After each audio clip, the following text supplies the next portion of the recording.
Bonjour à tous et à toutes et bienvenue dans ce nouvel épisode de Mot pour Mot.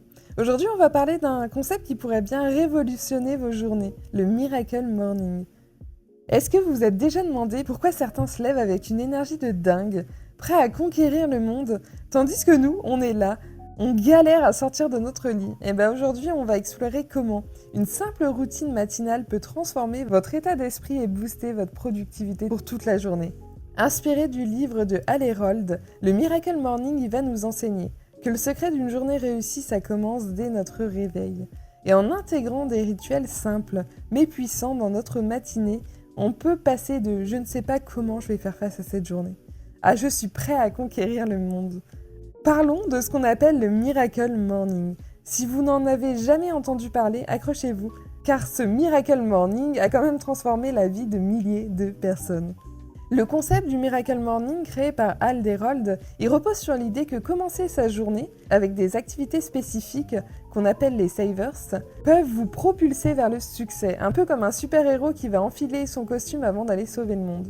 Et si te lever à 5h, c'est pas ton truc, pas de stress. Ce qui compte, c'est que tu prennes un moment dans ta journée, que ce soit à 6h, à 7h ou même à 9h, pour faire ces activités-là. L'essentiel, c'est que tu te crées vraiment un moment à toi, un mini cocktail de productivité.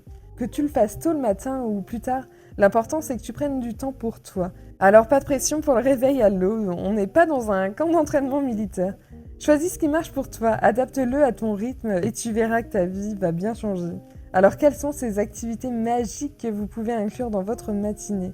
La première activité que nous propose Hal, c'est le silence. Le matin, c'est vraiment le moment où le monde est encore tranquille, où vous pouvez prendre une grande inspiration avant que vos enfants commencent à se battre, avant que votre chat vienne vous marcher dessus, avant que peu importe qui vienne vous déranger. Le silence, c'est vraiment un moment pour méditer, réfléchir ou même simplement apprécier la paix avant que le chaos peut-être de la journée s'installe. Je vous parle pas forcément de prendre 30 minutes de silence, même 5 minutes de silence. Croyez-moi, ces 5 minutes de silence vont paraître une éternité quand le bruit commence. La deuxième des choses, c'est les affirmations. C'est le moment de parler à voix haute, comme si vous étiez dans un film inspirant. Dites-vous des choses qui vous font du bien. Ça peut être « je suis capable »,« je suis dans une bonne énergie aujourd'hui »,« je vais passer une bonne journée », peu importe, toutes les choses qui peuvent vous faire du bien. Alors ça peut sembler un peu bizarre au début, surtout si votre chat vous regarde avec un air perplexe, mais ces affirmations peuvent vraiment renforcer votre confiance en vous et vous commencez la journée plus sereinement, moins dans le stress et dans l'anxiété. La troisième des choses, c'est la visualisation. Imaginez que vous êtes un artiste et que vous peignez votre journée idéale. Que voulez-vous accomplir?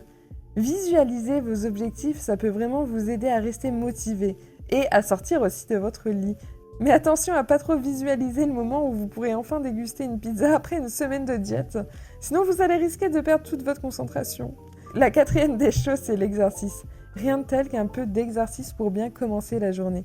Que ce soit une séance de yoga, une course à pied ou même quelques pompes, bouger votre corps le matin, ça va vous aider à mieux vous réveiller. Et ça va même mieux vous réveiller qu'un café noir d'ailleurs. On sait tous que le corps n'aime pas rester immobile. Et la sédentarité, c'est vraiment d'ailleurs un grand problème dans notre société aujourd'hui. La cinquième des choses, c'est la lecture. Prenez un peu de temps pour lire quelque chose d'inspirant ou d'informatif. Ça peut être un livre sur le développement personnel, un article sur les dernières tendances culinaires, peu importe, ou même le dos de l'emballage de votre café. Chaque mot compte, surtout si ça vous aide à démarrer la journée avec une nouvelle perspective. Et la sixième des choses que nous partage Hal, c'est l'écriture. Prenez quelques minutes pour écrire dans un journal. Que ce soit vos pensées, vos objectifs ou même une liste de courses, peu importe. Parce qu'on sait tous qu'on oublie toujours quelque chose en course. Parfois, on y va juste pour une chose, on repart avec plein de choses, sauf cette chose. Et je sais que ça vous est déjà arrivé aussi, ne montez pas. Bon bref, pour revenir au sujet, écrire, ça peut vraiment aider à clarifier votre esprit et à vous préparer mentalement pour la journée qui vous attend. Voilà pour ces activités du Miracle Morning. C'est un peu comme faire un petit tour de spa pour votre esprit avant de le plonger dans le monde sauvage qui l'attend. Et maintenant que je vous ai parlé du Miracle Morning, je vais vous partager un peu de ma propre routine, histoire de voir comment ça peut s'adapter à chacun et que vous n'êtes pas dans l'obligation de faire tous les savers pour vous sentir bien. Moi, je commence toujours la journée par un bon vieux verre d'eau. Et il n'y a rien de révolutionnaire là-dedans, c'est pas un truc de ouf, mais c'est vraiment un petit geste qui fait du bien. Ça va venir réveiller votre corps doucement, l'hydrater. Et hop, c'est comme si tu donnais un petit coup de boost à ta machine intérieure. C'est vraiment important de réhydrater son corps après la nuit qu'on vient de passer. Et après ça, une chose que je fais direct, je file direct me laver le visage.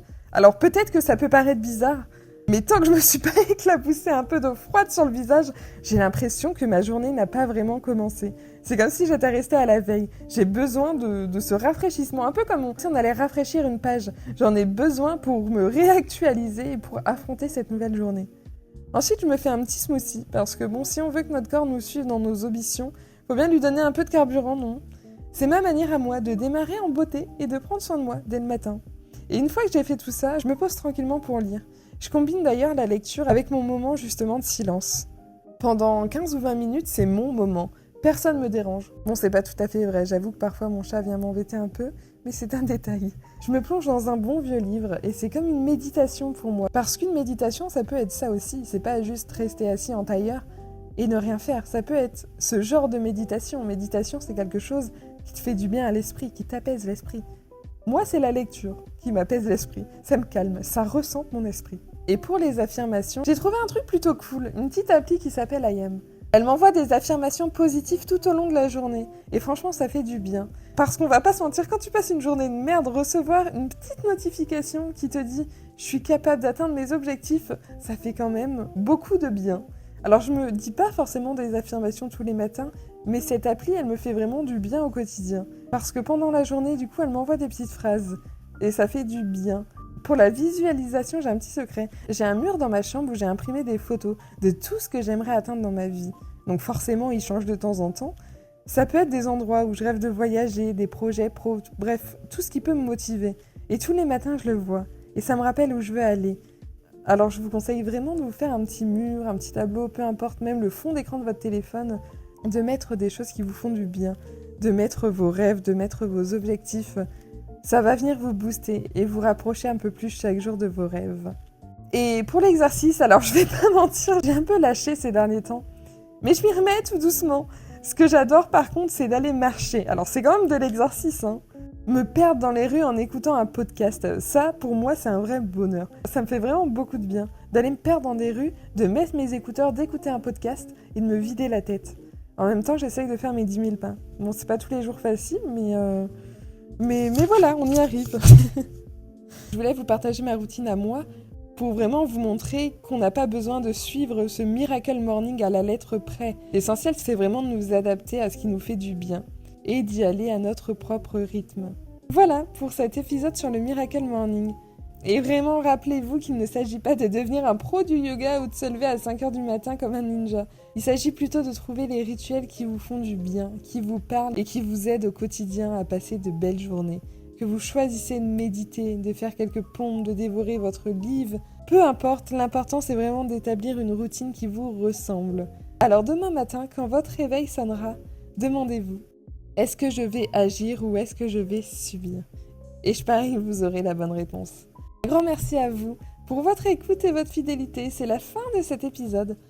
Comme d'habitude, si cet épisode vous a inspiré, n'hésitez pas à le partager autour de vous, à vos amis, à votre famille, à vos proches, pour qu'ils puissent peut-être les inspirer également. N'hésitez pas à laisser un petit avis et des petites étoiles, vous aideriez énormément le podcast à se faire connaître. Ça, c'est vraiment cool de votre part. Et n'oubliez pas de suivre Mot for Mot sur Insta pour me partager vos retours et vos témoignages sur le sujet de la semaine, et pour ne manquer aucun épisode.